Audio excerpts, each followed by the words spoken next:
मैं वही कहूँगा जो मैंने जिया है, और वही कहूँगा जिसे आप भी जी सकते हैं। क्योंकि जानना दो तरह का होता है। एक जानना वह है जो बिना जिए भी हो जाता है। किताब पढ़ ली, शब्द याद कर लिए, विचार जमा कर लिए, ऐसा जानना बोझ बन जाता है। वो आदमी को भारी करता है, झुका देता है, उससे कोई ऊपर नहीं उठता, उसमें कोई उड़ान नहीं होती। और एक जानना वो है जो जीवन बन जाता है, जो सांसों में उतर जाता है, जो आपके चलने बोलने देखने में प्रकट होता है। ऐसा जानना हल्का कर देता है, ऐसा जानना पंख दे देता है। तब आदमी जमीन पर नहीं रेंगता, आकाश की ओर उठता है। जब जीवन ही जानना बन जाए तभी जंजीरें टूटती हैं, तभी द्वार खुलते, तभी अनंत की सुगंध आने लगती है। लेकिन कठिन यही है, जीना कठिन है। इसीलिए मन आसान रास्ता चुन लेता है। ज्ञान इकट्ठा करना बहुत आसान है। थोड़ा पढ़ लिया, थोड़ा सुन लिया, और भीतर ये भ्रम बैठ गया कि मैं जान गया। यही सबसे बड़ा धोखा है। अज्ञान इससे बेहतर है। कम से कम अज्ञानी इतना तो जानता है कि वो नहीं जानता, इतना सच तो उसके पास है। लेकिन जिसे हम ज्ञानी कहते हैं, उससे बड़ा असत्य का बोझ ढोने वाला कोई नहीं होता। उसे ये भी पता नहीं होता कि वो नहीं जानता। सुना हुआ, याद किया हुआ, रटा हुआ, वही उसकी पूंजी बन जाती है। कंठस्थ ज्ञान बहुत खतरनाक होता है। वो भीतर उतरता नहीं, लेकिन अहंकार खड़ा कर देता है। आदमी सोचने लगता है मैं जानता हूँ, और यहीं से द्वार बंद हो जाते हैं। मैं आपसे वही कहूँगा जो मेरे हृदय तक पहुँचा है, क्योंकि उसी में कुछ जीवन है। जो मेरे अनुभव में नहीं उतरा वो आपके भीतर भी नहीं उतर सकता, वह आपके कानों से आगे नहीं जाएगा। लेकिन जो मेरे हृदय में धड़का है, अगर आप तैयार हों, अगर आप खुले हों, तो वह आपके हृदय के तारों को भी छू सकता है। हालांकि इसमें भी आपकी सहमति जरूरी है। अगर आपका हृदय बंद है तो कोई भी इस सत्य भीतर नहीं जा सकता। और ये अच्छा है कि ऐसा कोई उपाय नहीं है कि किसी पर सत्य थोपा जा सके, क्योंकि सत्य अगर जबरदस्ती दिया जाए तो वो मुक्ति नहीं देगा, गुलामी देगा। सभी जबरदस्तियां परतंत्रता बन जाती हैं, और सत्य का स्वभाव स्वतंत्रता है। इस संसार में सब कुछ थोपा जा सकता है, धर्म नहीं। न सत्य पहनाया जा सकता है, न ओढ़ाया जा सकता है। आपका खुलना अनिवार्य है, आपका आमंत्रण जरूरी है। आपका अहोभाव से भरा हृदय ही द्वार है। जैसे धरती वर्षा से पहले फट जाती है, दरारें पड़ जाती हैं, प्यास में धरती अपने होंठ खोल देती है, वैसे ही जब आपका हृदय प्यासा होता है तभी सत्य उतरता है। अन्यथा सत्य द्वार तक आकर लौट जाता है। और ऐसा बहुत बार हुआ है, अनेक जन्मों में हुआ है। ये मत समझिए कि आप नए हैं। इस पृथ्वी पर कुछ भी नया नहीं है। आप बहुत पुराने हैं। आप बुद्ध के सामने भी बैठे, अपने महावीर को भी सुना है, आप कृष्ण के पास भी रहे, आप यीशु के साथ भी चले, लेकिन फिर भी चूक गए, क्योंकि हृदय बंद था। नदियां बहती रही, आप प्यासे रह गए। एक शिष्य बुद्ध के अंतिम समय में रो रहा था, उसकी छाती फटी जा रही थी। बुद्ध ने पूछा, रोते क्यों हो? 40 वर्ष मैं तुम्हारे साथ रहा, अगर 40 वर्ष में नहीं हुआ तो अब रोने से क्या होगा? शिष्य बोला, मैं इसलिए रो रहा हूं कि आप मौजूद थे और मैं मिट नहीं पाया। अगर मैं मिट जाता तो आप मेरे भीतर उतर सकते थे। नदी पास से बहती रही और मैं प्यासा रह गया। आप सब बहुत पुराने हैं, आपने न जाने कितने बुद्धों को दफनाया है, कितने महावीर, कितने कृष्ण, कितने यीशु, वे आपसे हार गए। चूक कहाँ होती है? बस एक जगह आप खुले नहीं होते। धर्म कठिन है, ज्ञान आसान है, इसीलिए मन ज्ञान चुन लेता है। धर्म सौदा नहीं है, धर्म समझौता नहीं है, धर्म दांव है। जुआरी धन दांव पर लगाता है, धार्मिक स्वयं को दांव पर लगाता है। और वही परम धन है जो अपने को दांव पर नहीं लगाता, वह जीवन के रहस्यों को नहीं जान सकता। रहस्य सस्ते नहीं मिलते। ज्ञान बहुत सस्ता है, किताब में मिल जाता है, शास्त्र में मिल जाता है, शिक्षक से मिल जाता है। लेकिन धर्म में सब कुछ चुकाना पड़ता है, पूरा जीवन चुकाना पड़ता है। इस जीवन को दांव पर लगाना ही उस जीवन के द्वार की कुंजी है। लेकिन लोग आसान चुनते हैं, शब्द सीख लेते हैं, सिद्धांत याद कर लेते हैं और सोचते हैं हम जान गए। कुछ लोग केवल कुतूहल से चलते हैं, राह चलते पूछ लेते, ये क्या है, वह क्या है। उत्तर मिले या न मिले वे भूल जाते हैं। पूछना ही उनका खेल है, जानना नहीं। अगर आप ईश्वर के बारे में उसी तरह पूछते हैं जैसे बच्चा खिलौने के बारे में पूछता है, तो आप अभी बच्चे हैं और धर्म कोई बच्चों का खेल नहीं है। कुछ लोग कुतूहल से आगे बढ़कर जिज्ञासा करते हैं, लेकिन जिज्ञासा भी अधिक गहरी नहीं होती। वह भी बुद्धि का खेल है। बुद्धि को खाज होती है, खुजलाओ, मजा आता है, ईश्वर है या नहीं, बस चर्चा के लिए। लेकिन जीवन वैसा का वैसा रहता है, मानने वाला और न मानने वाला दोनों एक जैसे जीते हैं। दोनों को क्रोध आता है, दोनों डरते हैं, दोनों वही दोहराते हैं। धर्म का अर्थ ये नहीं कि आप ऊंची बातें करने लगे। धर्म का अर्थ है आप बदल जाएं। अगर दांव नहीं लगा तो कुछ भी नहीं बदलेगा। मैं आपसे वही कह रहा हूँ जो मैंने जिया है। अगर आप भी अपने भीतर थोड़ी सी जगह बना लें तो वही आपके भीतर भी उतर सकता है। कठिनाई सत्य में नहीं है, कठिनाई आप में है। अगर ईश्वर को मानने और न मानने से आपके जीवन में कोई भी फर्क नहीं पड़ता, तो समझ लेना चाहिए कि ये ईश्वर से कोई संबंध नहीं है। ये केवल बुद्धि की बातचीत है, शब्दों का खेल है, मन का मनोरंजन है। ऐसी जिज्ञासा से आदमी दार्शनिक बन जाता है। वो सोचने लगता है, तर्क करने लगता है, शास्त्र पढ़ता है, व्याख्याएं करता है, पक्ष में भी बहुत कुछ इकट्ठा कर लेता है, विपक्ष में भी बहुत कुछ जोड़ लेता है, वाद विवाद में निपुण हो जाता है, शब्दों की तलवारें चमकने लगती हैं। लेकिन जीवन वहीं का वहीं रह जाता है। उसमें कोई क्रांति नहीं आती, कोई परिवर्तन नहीं होता। अगर आप भी केवल जिज्ञासा से भरे हैं तो यात्रा नहीं होगी। जिज्ञासु वे लोग होते हैं जो मील के पत्थर के पास बैठ जाते हैं। वे पूछते रहते हैं, मंजिल क्या है, कितनी दूर है, कब पहुंचेगी। वे पूछते ही रहते हैं, लेकिन उठकर चलने की हिम्मत नहीं करते। जानते तो आप भी बहुत कुछ हैं, जानने में कोई कमी नहीं है। लगभग सब कुछ तो आप जानते ही हैं। जो बुद्ध ने जाना, जो महावीर ने जाना, जो कृष्ण ने जाना, वो सब आप भी जानते हैं। गीता पढ़ते हुए आपको कभी ऐसा नहीं लगता कि ये सब तो हमें भी मालूम है, लेकिन केवल बुद्धि तक, हृदय तक वो बात पहुंची नहीं है। बुद्धि पर रखे हुए विचार ऐसे होते हैं जैसे पत्थर पर रखा हुआ बीज तो है, लेकिन पत्थर पर रखा है, वहां अंकुर नहीं फूट सकता। अंकुर फूटने के लिए बीज को गिरना पड़ता है, जमीन खोजनी पड़ती है। और जमीन भी ऐसी नहीं जो सूखी हो, गीली चाहिए, रस से भरी हुई। थोड़ा अंधेरा चाहिए, बुद्धि सूखी है, वहां सब कुछ उजाले में रखा है, वहां कुछ पैदा नहीं होता। हृदय गीली जमीन है, वहां प्रेम बहता है, वहां संवेदना है, वहां रस है। जब कोई बीज हृदय में गिरता है तभी अंकुरित होता है, नहीं तो नहीं। जिज्ञासु व्यक्ति के पास बहुत कुछ होता है, लेकिन पत्थर पर रखे बीजों की तरह। जमीन बहुत दूर नहीं है, लेकिन थोड़ी सी यात्रा भी वो करने को तैयार नहीं होता। उसे बस पूछते रहना है, चलना नहीं। याद रखना, इस जगत में जो भी जन्म लेता है वह अंधेरे में जन्म लेता है।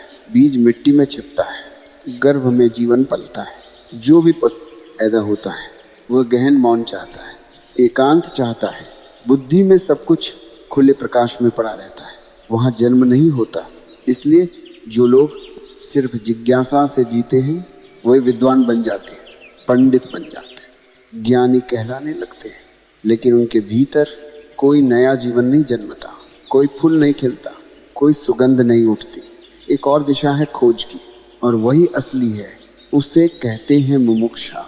मुमुक्षा का अर्थ है जानने की नहीं, होने की तड़प। ये सवाल नहीं कि ईश्वर है या नहीं, सवाल ये है क्या मैं ईश्वर हो सकता हूँ।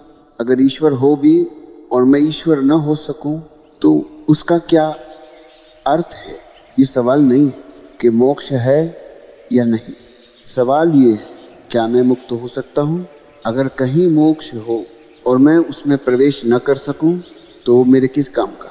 ये सवाल नहीं कि आत्मा है या नहीं, सवाल ये है क्या मैं आत्मा हो सकता हूँ। मुमुक्षा है, होने की आग। होने की प्यास। और जब कोई होना चाहता है तो उसे दांव पर लगना पड़ता है।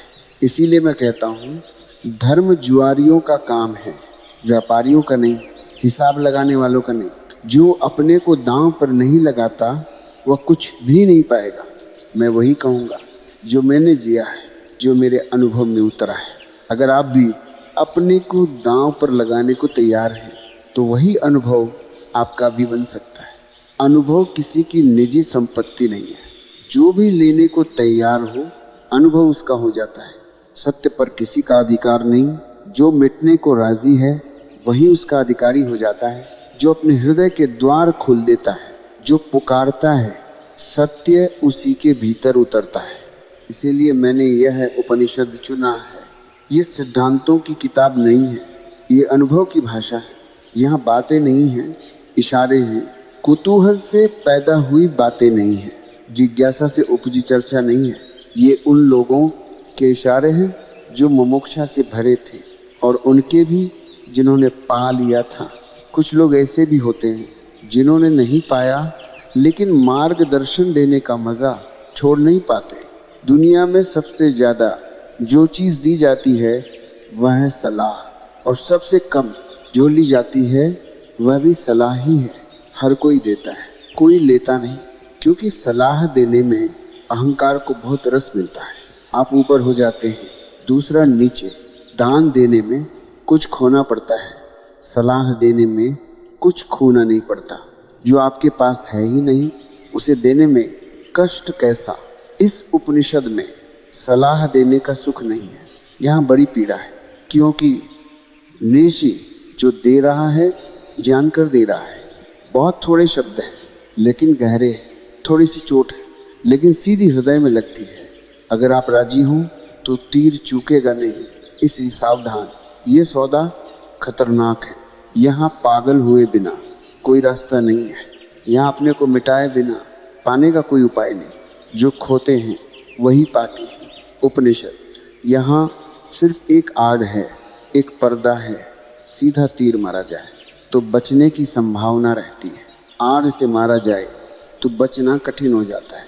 मैं वही कहूँगा जो मैंने जाना है, और इसमें और इस उपनिषद में कोई भेद नहीं है। लेकिन अगर मैं केवल उपनिषद की चर्चा करता रहूं तो डर है कि बात ही रह जाएगी। इसलिए चर्चा के साथ साथ प्रयोग जरूरी है। सुनना काफी नहीं, चलना जरूरी है। अगर आप सुनकर रुक जाते हैं तो समझ लेना आपने सुना ही नहीं। सुनकर समझ आ जाता तो ये दुनिया कब की समझदार हो चुकी होती। सुनने से सिर्फ शब्द पकड़ में आते हैं, समझ करने से आती है। इसलिए सुनना करने के लिए, करना समझने के लिए। मंजिलें चलकर पाई जाती है। नक्शा जेब में हो, रास्ता याद हो, सब कुछ पता हो, फिर भी बिना चले कोई नहीं पहुंचता। तो अगर आप सुन रहे हैं तो रुकिए मत, चलना शुरू कीजिए। लेकिन एक बात याद रखनी चाहिए, मन सपना देखने में बहुत कुशल है। कोई आदमी यहीं पड़ा पड़ा कहीं भी पहुंच जाने का सपना देख सकता है। चलने की जरूरत नहीं होती, सिर्फ कल्पना काफी होती है। और ये मत समझ लेना कि केवल आप ही सपने देखते हैं। जिन्हें आप बहुत बुद्धिमान कहते हैं वे भी सपनों में ही जी रहे होते हैं। साधु हैं, सन्यासी हैं, महात्मा कहलाते, वर्षों खोज में लगे रहते हैं लेकिन 1 इंच भी आगे नहीं बढ़ते। उनकी सारी खोज गोल गोल घूमती रहती है। बुद्धि के भीतर एक भंवर बन जाता है, उसी भंवर में वे घूमते रहते हैं। वेद भी वहीं समा जाते हैं, उपनिषद भी वहीं गिर जाते हैं, कुरान, बाइबल सब उसी भंवर में डूब जाते हैं। लेकिन गति शून्य रहती है, चलना नहीं होता। यात्रा का भ्रम होता है, यात्रा नहीं। हम यहाँ उपनिषद की चर्चा उपनिषद समझाने के लिए नहीं करेंगे। हम यहाँ उपनिषद बनने के लिए इकट्ठे हैं। अगर यहाँ से आप कुछ वाक्य याद करके चले गए और बाहर जाकर उन्हें दोहराने लगे तो मैंने आपका नुकसान किया, तब मैं आपका मित्र नहीं रहा। यहाँ सुनकर अगर आपके भीतर वही न घटे जिसकी ओर इशारा किया जा रहा है तो इस सुनने का कोई मूल्य नहीं। यहाँ सुनना तभी सार्थक है जब आपकी भी आंख खुल जाए, जब आप भी देख लें ऐसा समझिए, एक कवि किसी फूल पर गीत लिखता है, गीत में लय है, छंद है, माधुर्य है, गीत सुंदर है, लेकिन गीत गीत ही है, वह फूल नहीं है। गीत कितना भी मधुर हो, कितना भी संगीत से भरा हो, फिर भी उसमें सुगंध नहीं होती। अगर आप गीत से ही तृप्त हो जाएं तो आप भटक गए। उपनिषद भी एक गीत है, उस फूल का गीत जिसे आपने अभी देखा नहीं। जिसने गीत रचा है उसने फूल देखा है, लेकिन गीत से संतुष्ट मत हो जाना। गीत मंजिल नहीं है। कभी कभी ऐसा होता है कि आप फूल के बहुत पास पहुंच जाते हैं, अचानक आकस्मिक एक झलक मिल जाती है, क्योंकि फूल कोई पराया नहीं, अंग है, वो आपका ही स्वभाव है, बहुत पास है, किनारे किनारे है, कभी बिजली की तरह कौंध जाता है, एक क्षण को लगता है इस संसार के अलावा कुछ और भी है, कुछ जीवंत, कुछ खेला हुआ, फिर वह खो जाता है। जैसे स्वप्न टूट जाता है। कवियों के जीवन में ऐसी झलकें अक्सर आती है, चित्रकारों के जीवन में भी, संगीतकारों के जीवन में भी, लेकिन झलक का अर्थ ये नहीं कि मंजिल आ गई। पास पहुंचना भी अब भी दूरी ही है। अगर मैं फूल को हाथ से छू भी लूं तो भी पक्का नहीं कि जो अनुभव हुआ वह फूल का ही था, क्योंकि हाथ माध्यम है और माध्यम से आई खबर हमेशा संदिग्ध होती है।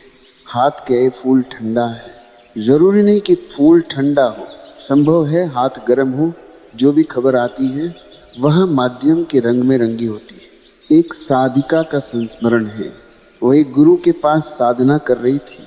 किसी ने पूछा ईश्वर है या नहीं। गुरु ने कहा मेरे अनुभव में तो नहीं है। फिर थोड़ी देर रुका और बोला लेकिन मैं इसकी गारंटी भी नहीं देता, क्योंकि जो भी मैंने जाना है वह माध्यम से जाना है। आंख से देखा, आंख धोखा दे सकती है, कान से सुना, कान गलत सुन सकते हैं, हाथ से छुआ, हाथ भरोसेमंद नहीं, सीधा आमने सामने, अभी कुछ नहीं हुआ। इसलिए मैं ये नहीं कह सकता कि ईश्वर नहीं है, मैं बस इतना कह सकता हूँ कि मेरे अनुभव में अभी नहीं उतरा। तुम मुझ पर भरोसा करके मत रुक जाना, खोजो, जब तक माध्यम है तब तक दूरी है। कोई कवि उस परम फूल के इतने पास पहुंच जाता है कि उसके गीत में उसकी गूंज उतर आती है, लेकिन फिर भी वह बुद्ध नहीं होता, वह महावीर नहीं होता। बुद्ध कौन है? महावीर कौन है?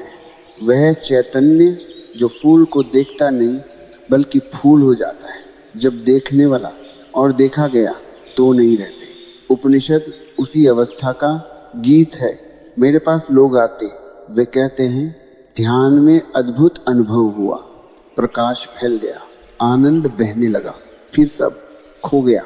मैं उनसे कहता हूँ झलक मिली थी, झलक खो ही जाती है, ध्यान झलक देता है, समाधि में हो जाना होता है। झलकों पर मत रुक जाना, झलकें बहुत मीठी होती हैं, उनसे ये संसार फीका लगने लगता है, लेकिन जब तक आप स्वयं वही न हो जाएं तब तक ठहरना मत।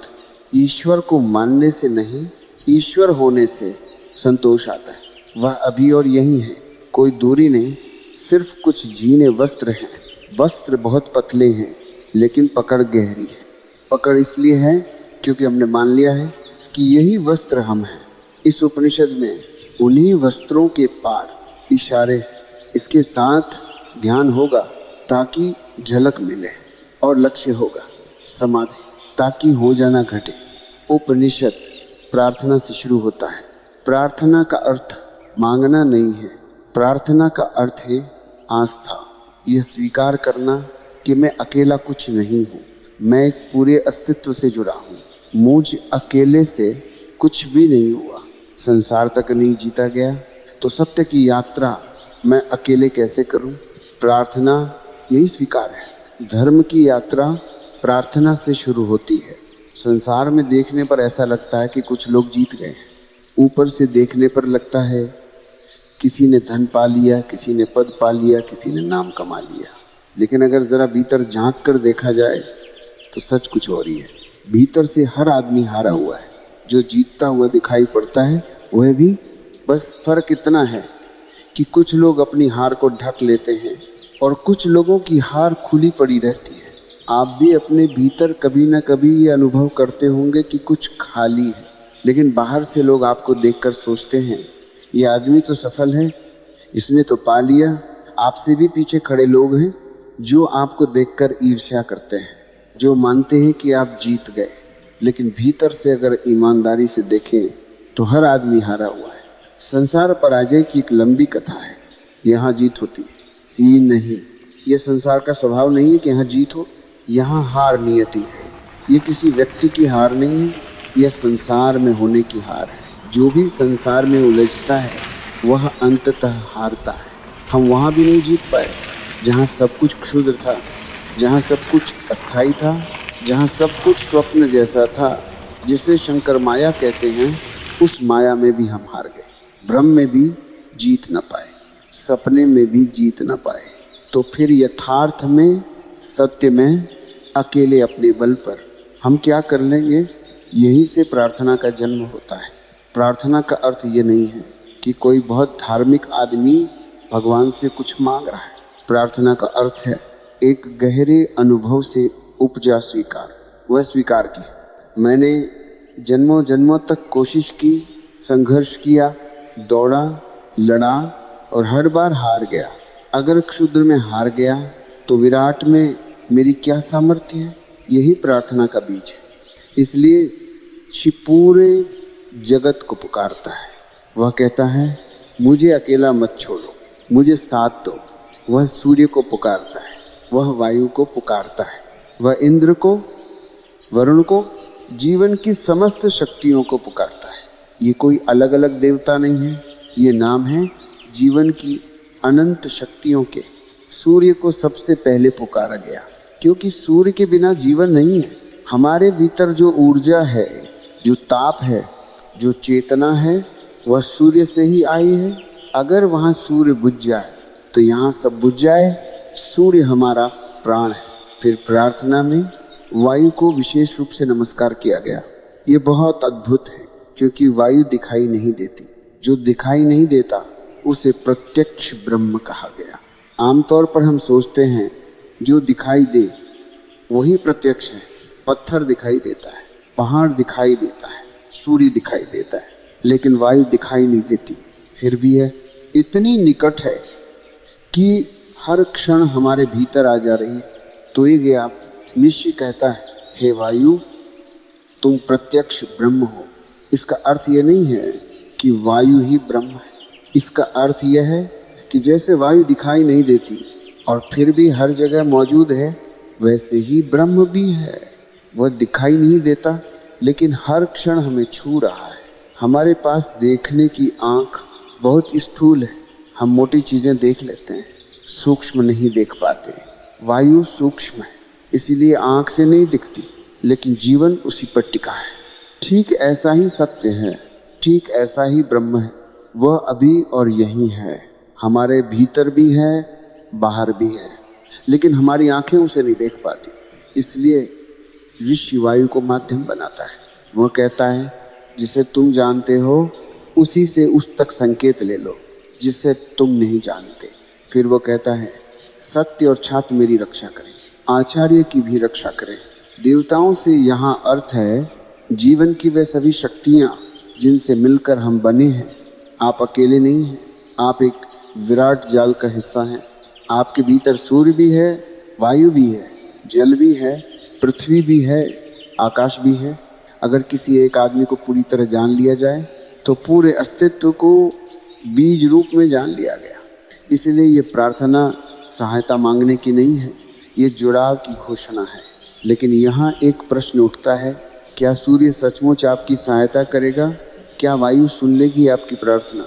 क्या पृथ्वी आपकी बात मान लेगी? वैज्ञानिक ठीक कहेगा नहीं, सूर्य किसी की नहीं सुनता, बादल किसी की प्रार्थना से नहीं बरसते, हवा किसी के कहने से नहीं चलती। वैज्ञानिक गलत नहीं, लेकिन वह एक बात नहीं देख पाता, प्रार्थना का प्रभाव सूर्य पर नहीं पड़ता, वायु पर नहीं पड़ता, जगत पर नहीं पड़ता। प्रार्थना का प्रभाव प्रार्थना करने वाले पर पड़ता है। आप हाथ जोड़ते हैं किसी और के सामने, लेकिन भीतर कुछ टूटता है, अहंकार टूटता है। ये भाव टूटता है कि मैं अकेला कर सकता हूँ। प्रार्थना करने वाला मन विनम्र हो जाता है। प्रार्थना करने वाला मन स्वीकार कर लेता है कि मेरे बस का नहीं है। यही परिवर्तन निर्णायक है। प्रार्थना से जगत नहीं बदलता, लेकिन प्रार्थना से आप बदल जाते हैं। और जैसे ही आप बदलते हैं, आप किसी दूसरे ही जगत में प्रवेश कर जाते हैं। लोग सोचते हैं कि प्रार्थना इसलिए की जाती है ताकि कोई ऊपर बैठा हुआ कुछ कर दे। ये बचकाना ख्याल है। प्रार्थना एक साधन है, एक आंतरिक युक्ति है। आप जब पूरे मन से पुकारते हैं तो आपकी पुकार आपके भीतर उतर जाती है। अगर पुकार गहरी हो तो आदमी वही नहीं रह जाता जो वह पहले था। यही कारण है कि प्रार्थना का स्थान धर्म में इतना महत्वपूर्ण है। ये अंधविश्वास नहीं है, ये मनोविज्ञान से भी गहरा सत्य है। जो व्यक्ति प्रार्थना कर सकता है वह झुकना सीख चुका है, और जो झुकना सीख लेता है वही उठ सकता है। इसलिए प्रार्थना